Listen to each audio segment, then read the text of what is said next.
주일 아침마다 계속해서 믿음에 관한 시리즈 말씀을 전하고 있습니다. 제가 성경에 관해서 세 차례의 말씀을 전했습니다. 성경이 하나님의 말씀인 것을 믿어야 한다. 첫 번째 말씀을 드렸고, 두 번째로는 성경은 우리 바르게 살라, 착하게 살라 이런 것을 가르치는 윤리, 도덕 책이 아니라 영원한 생명에 관한 것을 기록한 책이다라고 하는 그런 말씀을 두 번째로 드렸습니다. 그리고 성경은 모든 사람들의 인생 내비게이션이다라고 하는 그런 말씀도 전했습니다.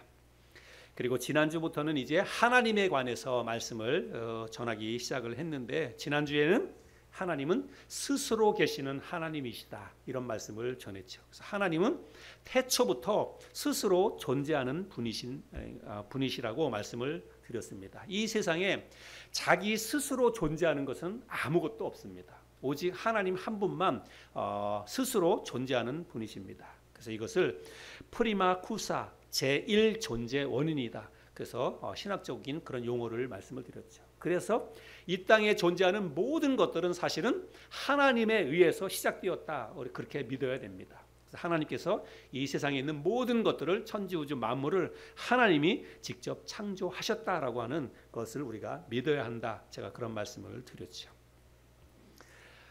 천지우주를 창조하신 크고 위대하신 그 하나님인데, 그런데 중요한 것은 뭐냐면 그 크고 위대하신 하나님이 나에게 어떤 관계가 있느냐, 그게 중요하지요. 아무리 크고 위대하다 할지라도 나와 상관없는 분이라고 한다면 우리가 배울 필요도 없고 알아갈 필요도 없습니다. 그러나 하나님은 그렇지 않습니다.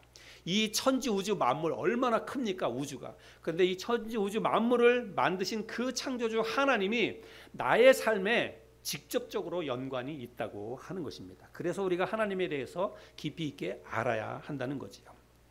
오늘 우리들이 읽은 이 본문 민수기 6장 말씀은요, 굉장히 유명한 말씀입니다. 그리고 유명할 뿐만 아니라 많은 사람들이 이 말씀을 너무나 좋아하는 그런 말씀이지요. 특별히 누가 좋아하냐면 목사님들이 좋아합니다. 목사님들이 민수기 6장 이 말씀을 굉장히 좋아합니다.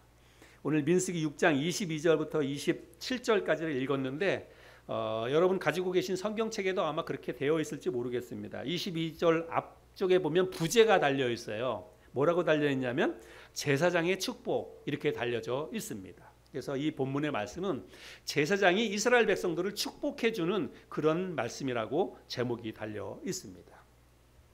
그래서 오늘날 교회에 보면 오늘날 목사의 이 직책을 구약시대 때의 제사장이나 선지자처럼 그렇게 생각하는 분들도 많이 있습니다. 그래서 주일날 강단에 올라와서 하나님의 말씀을 전할 때에 목사님들이 제사장처럼 가운을 입고 그렇게 올라와서 설교를 하는 그런 목사님들도 많이 있습니다. 그리고 예배를 마치고 나면 마지막에 폐회기도 할 때 축도를 하지요. 그래서 오늘 이 본문에 우리가 읽었던 이 본문 말씀이 축도의 그런 내용입니다.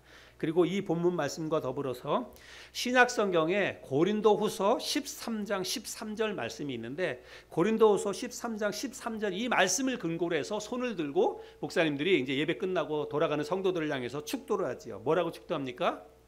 이제는 우리 주 예수 그리스도의 은혜와 하나님의 사랑과 성령의 교통하심이 너희 무리와 함께 있을지어다 하고 축도를 하고 예배를 마치고 성도들 이제 돌려보내는 그런 축도를 하지요. 근데 우리 교회에서는 이런 식으로 축도를 하지 않습니다. 제가 한 번도 이렇게 축도를 한 적이 없습니다. 그리고 저는 가운을 입어본 적도 없습니다. 아예 가운이 없어요. 저는 가운이 없습니다. 이제 장로교는 제가 이제 장로교 목사님들하고도 친한 분들이 있어서 교제를 해보는데, 장로교에서는 전도사로 있다가 강도사로 있다가 목사 안수를 받잖아요. 그러면 목사 안수 받을 때 그 교회 담임 목사님이 그 이제 안수 받는 강도사님에게 가운을 선물해 준답니다. 그게 이제 교회 전통이래요. 그래서 담임 목사님이 안수 받는 전도사님에게 가운을 선물해 주는 게 이제 전통이다 이렇게 이야기를 합니다. 제가 다른 일반 교회에서 하는 그런 식의 축도를 하지 않는 이유는 뭐냐면, 저뿐만이 아니라 이제 우리와 같은 교단에 있는 성서침례교회 목사님들은 그런 식으로 축도를 하지 않습니다. 근데 그거는 오늘날 목사가 구약시대 때의 제사장이나 선지자와 같은 그런 직책이다라고 저희는 생각하지 않습니다. 그렇게 믿지를 않아요. 물론 오늘날 목사가 하나님의 부르심을 받아서 말씀을 전하고 가르치는 그런 특별한 사명을 받은 사람이다라고 하는 그런 거에 대한 믿음은 분명히 있습니다. 저도 하나님으로부터 부르심을 받은 사역자다라고 하는 그런 소명의식은 분명히 있습니다. 그러나 구약시대 때 선지자나 제사장 같은 그런 개념이 아니다. 저는 그렇게 생각해요. 오늘날 목사가. 오히려 저는 구원받은 모든 성도들이 저와 여러분을 포함해서 여러분들도 마찬가지예요. 여러분들이 정말로 예수 그리스도를 마음에 영접하고 구원받았다면 저나 여러분들의 신분은 저는 같다라고 생각을 합니다. 우리는 모두가 다 하나님 앞에 거룩한 제사장이다. 구원받은 모든 사람들이 다 제사장이다. 저는 그렇게 믿습니다. 원래 구약시대 때 보면 제사는 누가 드리냐면 제사는 제사장만이 하나님 앞에 제사를 드릴 수가 있었습니다. 그리고 제사 드리는 그 성소에 들어갈 수 있는 자격, 누가 성소에 들어가냐면 제사장과 레위지파 사람들만 성소에 들어갈 수 있었어요. 그러나 근데 이제 그런 모든 규율, 하나님 앞에 제사를 드리는 사람은 오직 제사장들만, 레위지파에 속한 제사장들만 제사를 드릴 수 있었고, 그리고 그 사람들만 성소에 들어갈 수 있었는데 이 규율이 깨졌습니다. 그런 율법이 깨졌어요. 언제 깨졌냐면 예수 그리스도가 십자가에 달려 돌아가시는 그 순간에 그 규율이 깨지게 되었습니다. 그런 내용이 어디 있냐면 히브리서 말씀에 있는데요. 히브리서 10장 19절 20절 말씀을 볼까요? 그러므로 형제들아 우리가 예수의 피를 힘입어 성소에 들어갈 담력을 얻었나니 이 길은 우리를 위하여 휘장 가운데로 열어놓으신 새로운 살 길이요 휘장은 곧 그의 육체니라. 이 말씀을 잠깐 설명하면 예수님이 십자가에 달려 돌아가실 때 그때 그야말로 천지가 개벽하는 것과 같은 그런 현상들이 자연적으로 일어났어요. 그래서 예수님이 십자가에 달려서 마지막으로 다 이루었다라고 하시고 숨이 이제 끊어지는 그 순간에 무덤들이 터져서 열리고 그래서 무덤 속에 있던 사람들이 다시 일어나는 일들도 일어났고 하늘이 막 새카맣게 되는 그런 현상도 일어났고 그런데 그리고 예루살렘에 있던 그 성전의 휘장이 그 위에서부터 아래로 성전의 휘장이 쫙 갈라졌어요. 그 휘장은 이스라엘 제사장이 하나님 앞에 들어가서 제사를 드리기 위해서 들어가는 그 지성소와 성소를 가르는 그 막입니다. 그런데 그게 갈라졌어요. 그것은 뭘 의미하는 거냐면 예수 그리스도의 십자가의 죽으심으로 인해서 이제는 제사장뿐만이 아니라 모든 사람들이 예수 그리스도의 피를 통해서 예수 그리스도의 십자가를 통해서 다 하나님 앞에 거룩한 제사장으로 개인적으로 하나님 앞에 다 나아갈 수가 있게 되었다. 하나님이 그의 육체를 통해서 그 길을 열어 놓으셨다는 거예요. 그것을 기록하고 있는 게 히브리서 10장 19절 20절의 말씀입니다. 또 베드로전서 2장 9절에도 보면 그러나 너희는 택하신 족속이요 왕 같은 제사장들이요 거룩한 나라요 그의 소유가 된 백성이니 이는 너희를 어두운 데서 불러내어 그의 기이한 빛에 들어가게 하신 이에 아름다운 덕을 선포하게 하려 하심이라. 여기 말씀을 보니까 너희는 이거는요 제사장들만 이야기하는 게 아니에요. 구원받은 모든 그리스도인들을 향해서 하는 말인데 너희는 다 왕 같은 제사장들이다 이렇게 말씀을 하고 있습니다. 그래서 오늘날에는 누구든지 제사장을 통해서 하나님 앞에 나아가는 것이 아니라 개인적으로 자기 자신이 자기 자신의 죄 문제를 가지고 하나님 앞에 나가는 거예요. 그래서 하나님 앞에 자기가 직접 자기를 위해서 속죄의 제사를 드릴 수가 있다는 것입니다. 물론 오늘날 우리가 하나님 앞에 내가 어떤 삶 가운데서 죄가 있거나 뭐 그럴 때 우리가 뭐 예전 구약시대 때처럼 소나 양이나 염소나 비둘기를 가지고 그거를 제물로 바치면서 제사를 드리지는 않아요. 우리는 그럴 필요가 없습니다. 왜냐하면 그 모든 제사를 예수님이 다 이루어 놓으셨기 때문에 우리는 예수 그리스도의 십자가의 보혈을 의지해서 예수님의 십자가의 그 보혈의 능력을 의지해서 하나님 앞에 나아가서 회개하고 기도를 통해서 우리가 거룩한 하나님과의 관계를 유지할 수가 있게 되었다는 것입니다. 그래서 예수님이 우리를 위해서 하나님 앞에 나아갈 수 있는 새로운 살 길을 열어 놓으셨다라고 말씀을 하고 있습니다. 그래서 오늘날에는 교회의 목사님뿐만이 아니라 여러분 각자가 개인적으로 여러분 자신의 문제를 가지고 하나님 앞에 나아가서 기도하고 하나님의 저 용서하심을 받을 수 있는 길이 열렸다. 이거를 믿는 게 만인 제사장입니다. 그래서 우리는 저들 포함해서 우리 같은 교단에 있는 성서침례교회는 만인 제사장 제도를 믿습니다. 그래서 목사님들이 특별히 목사에게만 이런 권한이 있다, 축도할 수 있는 이런 권한이 있다, 이렇게 생각을 하지 않는다는 것입니다. 그런데 오늘 이 본문 말씀은 하나님이 모세에게 하신 말씀인데요. 22절 말씀을 다시 볼까요? 22절에 보면 여호와께서 모세에게 말씀하여 이르시되, 그래서 하나님이 먼저 모세에게 말씀을 했습니다. 그래서 모세에게 뭐라고 말씀하셨냐면 그 당시에 대제사장이 누구였냐면 아론이었고, 그리고 제사장들은 그 아론의 아들들이 제사장이었습니다. 그래서 대제사장인 아론과 그의 아들들에게 이제 하나님이 뭐라고 말씀하시냐면 이스라엘 백성들에게 가서 이렇게 축복하라, 그렇게 이제 이야기를 했습니다. 그게 23절에 있는데요. 네. 아론과 그의 아들들에게 말하여 이르기를 너희는 이스라엘 자손을 위하여 이렇게 축복하여 이르되, 그래서 이제 그 아론과 그의 제사장들이 이스라엘 백성들을 모아놓고 이렇게 축복을 하라, 하나님이 그렇게 지금 말씀을 하셨다는 것입니다. 그런데 우리가 이 말씀에서 절대로 잊지 말고 기억해야 할 것은 뭐냐면 아론과 그의 아들들이 이제 모세를 통해서 하나님의 말씀을 듣고 백성들에게 가서 하나님이 가르쳐 주신 대로 이렇게 그 백성들을 축복을 해 줄 것입니다. 그런데 그 아론과 제사장들이 백성들에게 손을 얹고 이렇게 축복을 한다고 해서 그렇게 해서 축복이 이루어지는 게 아니라는 거예요. 그 아론과 대제사장들이 그들을 위해서 축복을 해 주기 때문에 복이 임하는 게 아니라, 그들의 능력으로 복이 임하는 게 아니라, 그렇게 기도하면 하나님이 내가 그러면 이스라엘 백성들을 축복해 주겠다, 하나님이 그렇게 말씀을 지금 하고 있다는 거예요. 27절 말씀을 한번 볼까요? 같이 읽어보겠습니다. 27절 시작. 그들은 이같이 내 이름으로 이스라엘 자손에게 축복할지니 내가 그들에게 복을 주리라. 예, 그렇게 축복하라고 하는 걸 가르쳐 줬어요. 근데 그렇게 축복해가지고 복이 있을지어다 이렇게 하는데, 그런다고 해가지고 그들의 어떤 손을 통해서, 그들의 기도를 통해서 능력이 나가는 게 아니라, 그렇게 기도하면 하나님 뭐라고 얘기했어요? 내가 그들을 축복해 주겠다. 너희들이 그렇게 기도하면 내가 축복해 주겠다. 그러니까 복은 누구로부터 나가는 거예요? 하나님으로부터 복이 나간다라고 하는 것을 우리가 꼭 유념을 해야 한다는 것입니다. 그래서 아론과 그의 아들 그 제사장들은 사실은 복을 빌어주는 중매자 역할을 한다. 우리는 그렇게 생각을 하시면 됩니다. 예, 그래서 복을 빌어주는 그 중매자 역할을 하는 사람이 바로 제사장이다. 그렇게 이해하시면 됩니다. 저는 오늘날 목사도 역시 그런 역할을 하는 사람이라고 생각을 합니다. 저도 여러분들을 위해서 날마다 기도하고, 또 우리가 올해 들어와서는 우리가 예배 마치기 전에 성도님들 한 사람을 두고 우리가 같이 기도하잖아요. 근데 제가 대표로 기도합니다.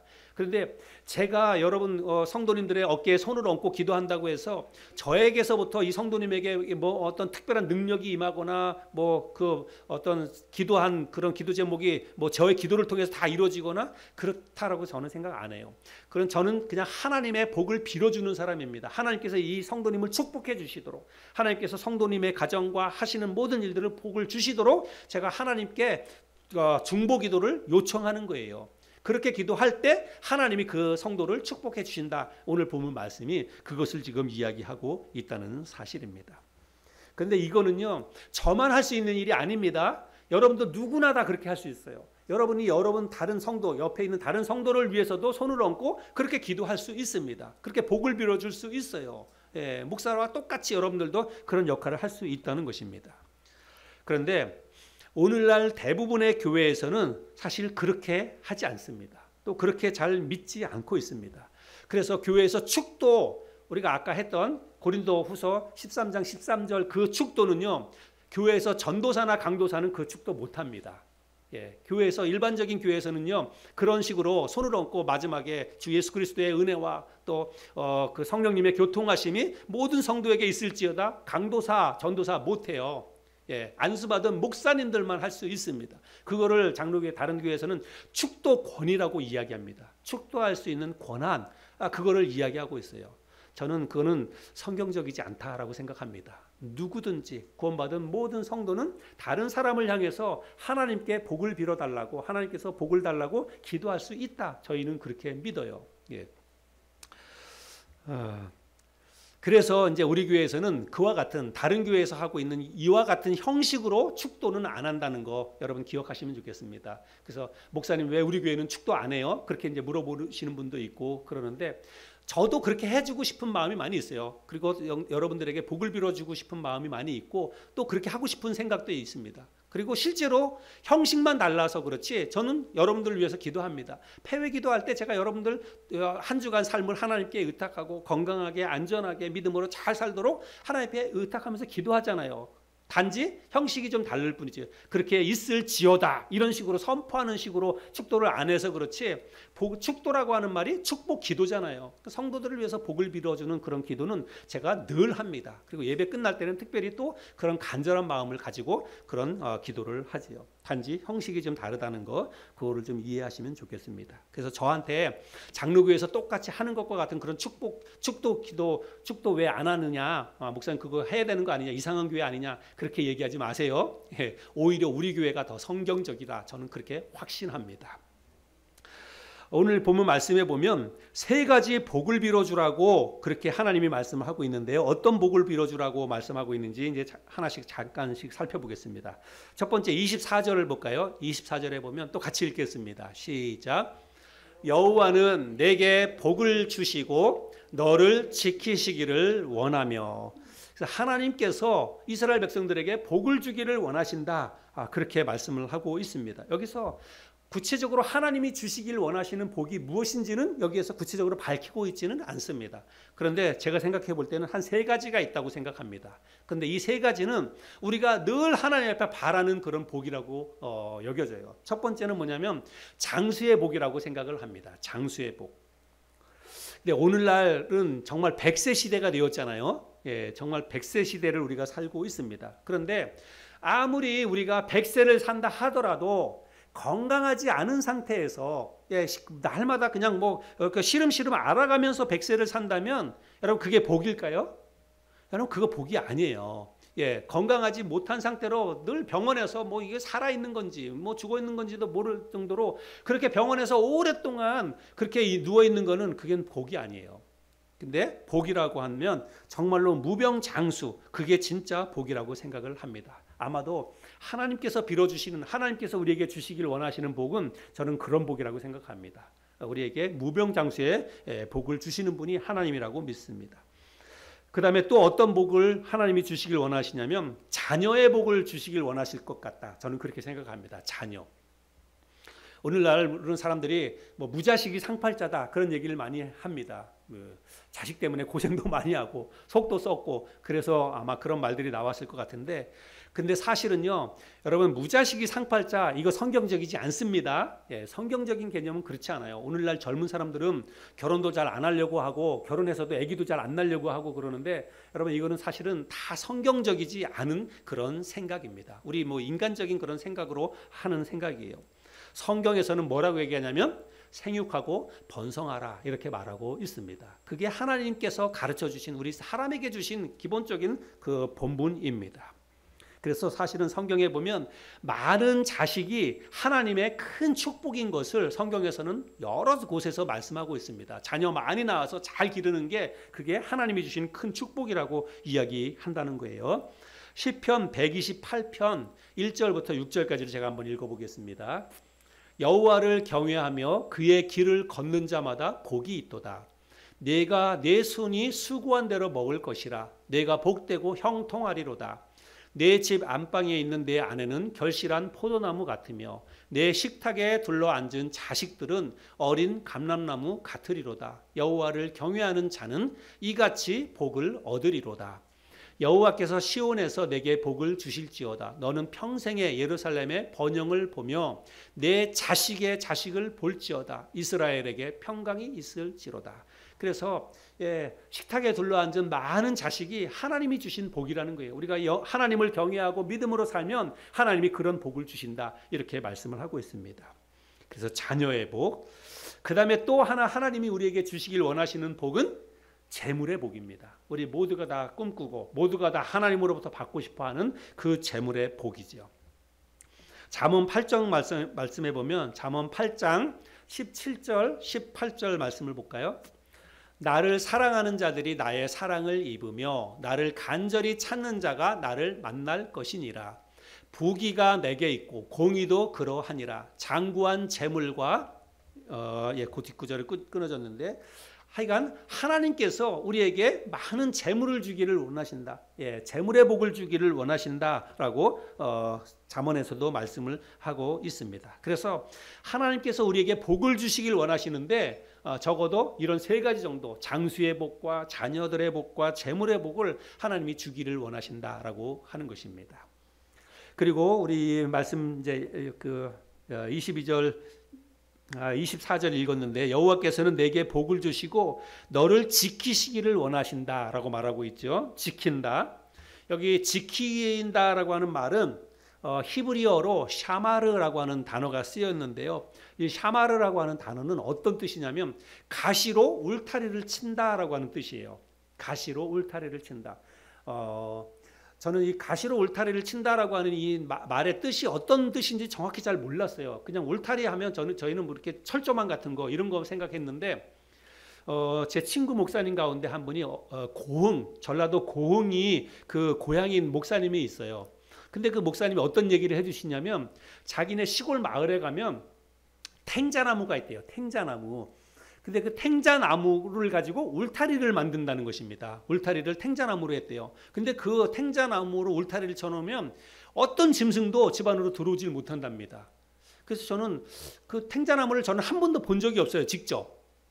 저는 강원도 출신이기 때문에, 강원도에 살았기 때문에 그런 나무를 본 적이 없어요. 그래서 탱자나무가 어떻게 생겼는지도 모르고 그 나무로 그걸로 울타리를 만든다는 것 자체가 이해가 안 됐습니다.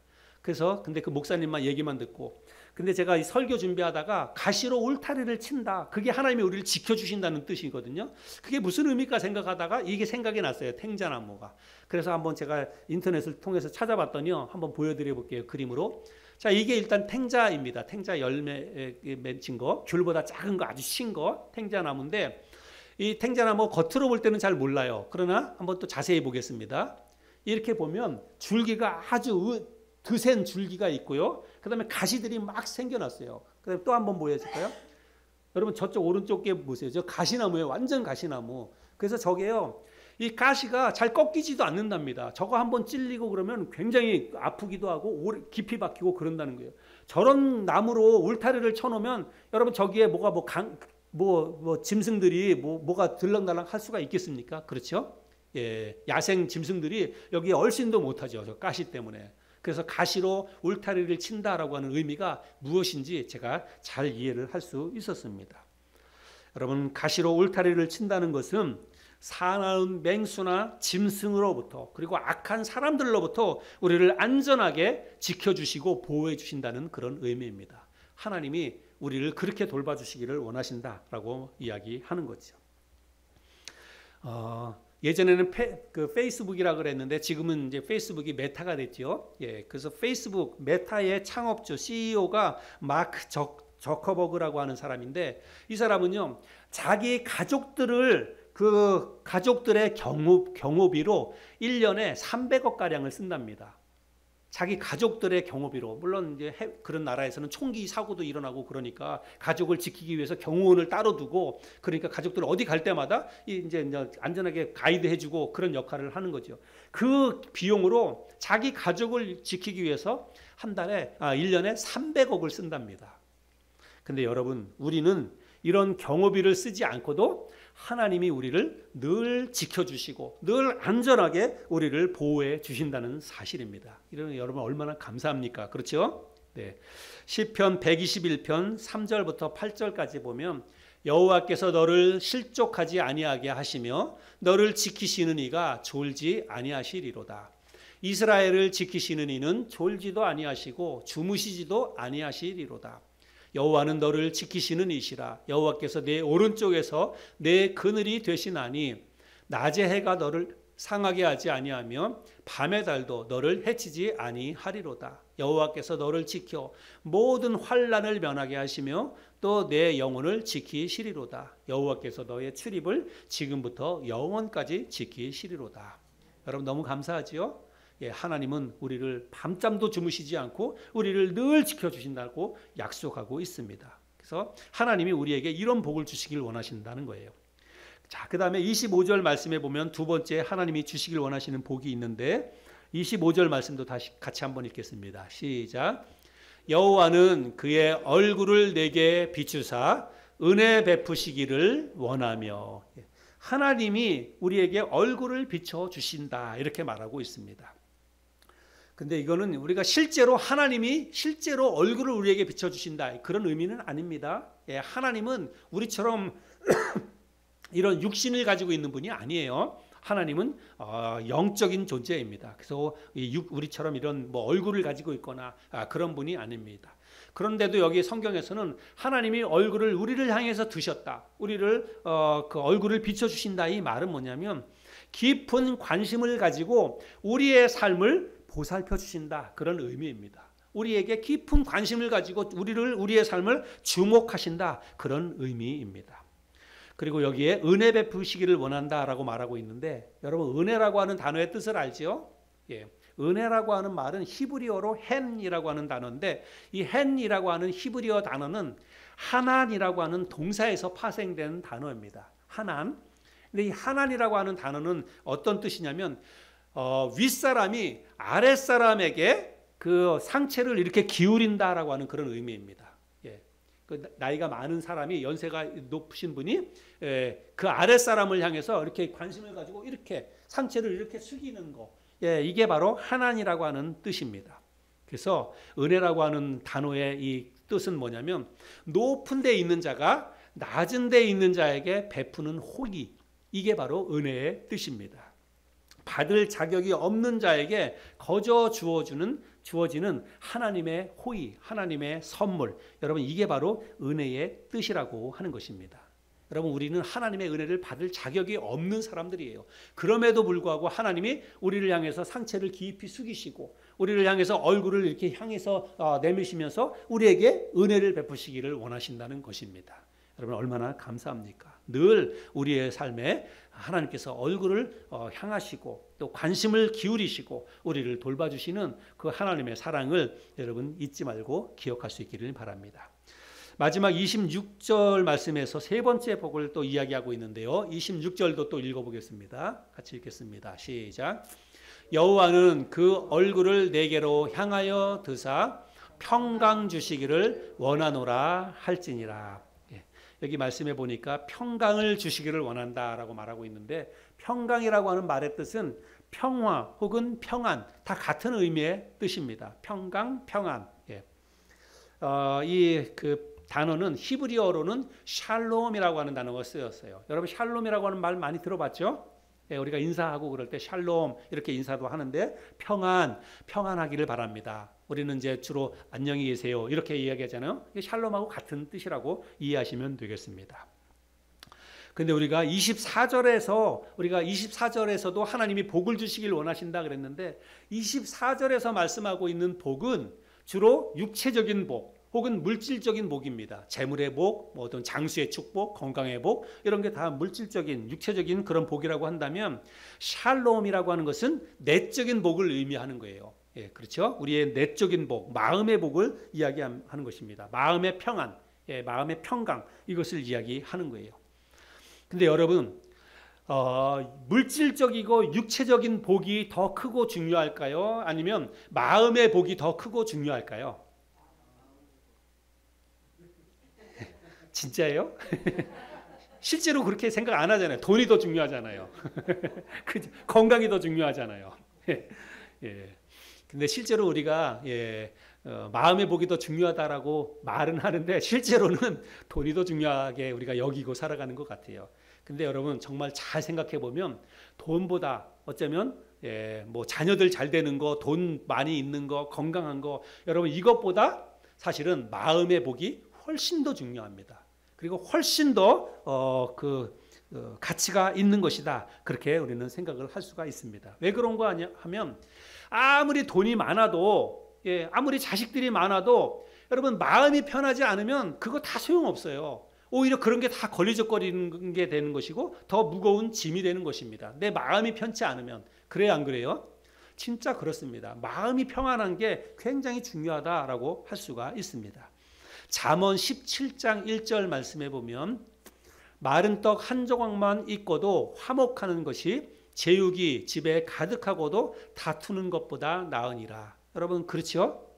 진짜 집에 우리가 당장 뭐 끼니를 걱정해야 될 그런 상황이라 할지라도 가족이 화목하면 그 어려움을 견뎌낼 수 있어요. 그런데 아무리 부유하고 뭐 대궐 같은 집에 산다고 하더라도 집안에서 날마다 식구들끼리 남편과 아내와 또 자식과 갈등이 일어나고 뭐 죽이니 살리니 그러면 여러분 집에 들어가고 싶은 마음이 없습니다. 집에 들어가는 것 자체가 고통이지요. 화목하는 게 훨씬 중요하다라고 말하고 있습니다.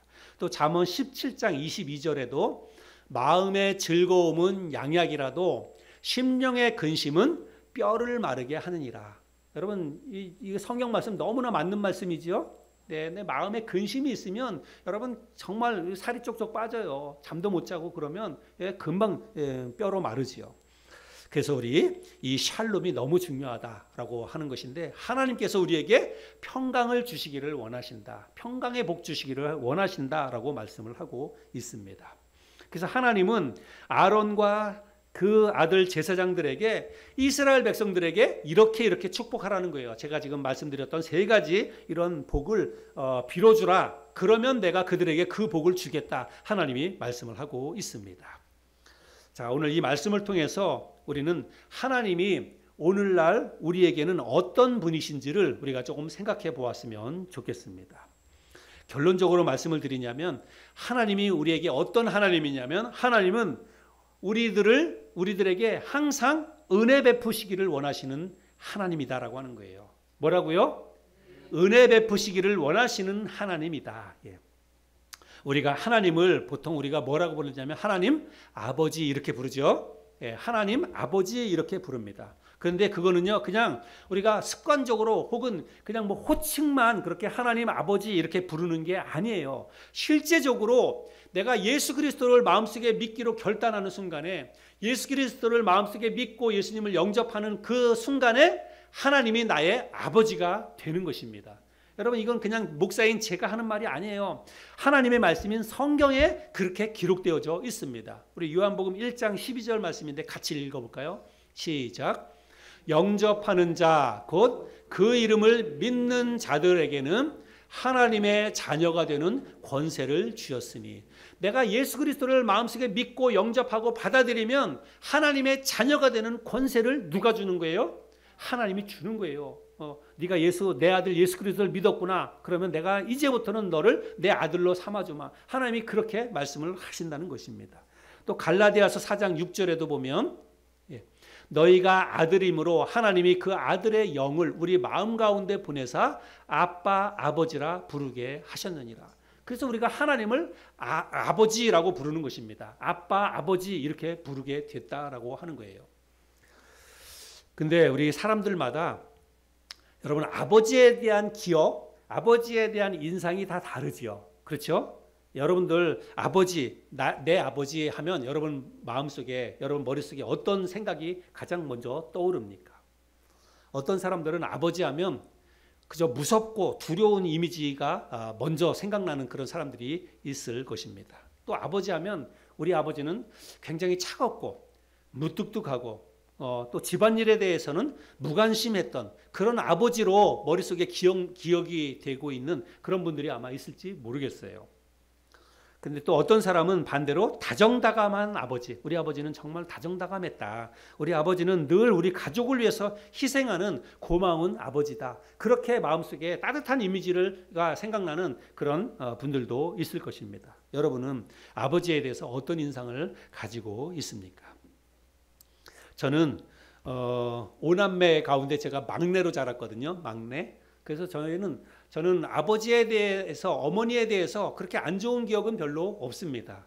그렇다고 해서 뭐 저희 아버지가 저희 어머니가 우리 저를 포함해서 우리 자식들에게 뭐 좋은 거 뭐 많이 이렇게 해주거나 그렇지도 않았어요. 정말 많이 가난했습니다. 가난해가지고 다른 가족들처럼 다른 집 자식들처럼 뭐 이렇게 풍족하게 그렇게 잘 못 살았어요. 시골에서 정말 힘들게 어렵게 그렇게 지내왔습니다. 그래서 뭐 뒷바라지도 잘 못 해주고 그랬어요. 그런데도 불구하고 저는 우리 아버지나 우리 어머니에 대해서 뭐 상처가 있거나 뭐 원망하는 마음이 있거나 그런 게 없어요. 예, 그냥 생각하면 늘 고마우신 분, 또 이렇게 좀 자상한 아버지 이런 이미지가 있습니다. 물론 저희 여기 우리 누님도 있지만 오남매가 다 똑같이 아버지에 대해서 다 똑같이 생각하고 있다고 생각은 안 해요. 저희 누님 계시지만 저희 누님은 혹시나 아버지나 어머니에 대해서 상처가 있을지 모르겠어요. 아무래도 큰 자식하고 막내하고는 좀 다르니까 그렇죠. 예. 근데 아무튼 저는 아버지에 대해서 어머니에 대해서 그렇게 큰 마음의 상처나 아픔이 있거나 그렇지는 않습니다. 네, 하나님 아버지에 대한 생각도 이와 비슷하지 않을까 이렇게 생각이 들어요. 어떤 사람들은 하나님 하면 그저 무섭고 두렵고 심판하시는 그런 하나님, 징계하시는 그런 하나님, 뭘 이렇게 딱 가둬두고 뭘 못하게 하는 그런 하나님으로 이렇게 생각하는 그런 분들이 있을지 모르겠습니다. 또 어떤 분들은 그냥 하나님 하면 그저 나하고는 별 상관없는 그냥 너무 멀리 느껴지는 그런 별 느낌이 없는 그런 하나님으로 생각하는 분들도 있을지 모르겠습니다. 근데 오늘 우리가 나누는 이 말씀을 통해서 저와 여러분 모두가 다 하나님에 대해서 우리가 조금 더 구체적이고 조금 더 따뜻한 그런 이미지를 가질 수 있는 오늘 이 시간이 되었으면 좋겠습니다. 오늘 말씀에서 살펴본 것처럼 하나님 아버지는 당신의 자녀들을 항상 복 주시기를 원하시는 분이시다는 거예요.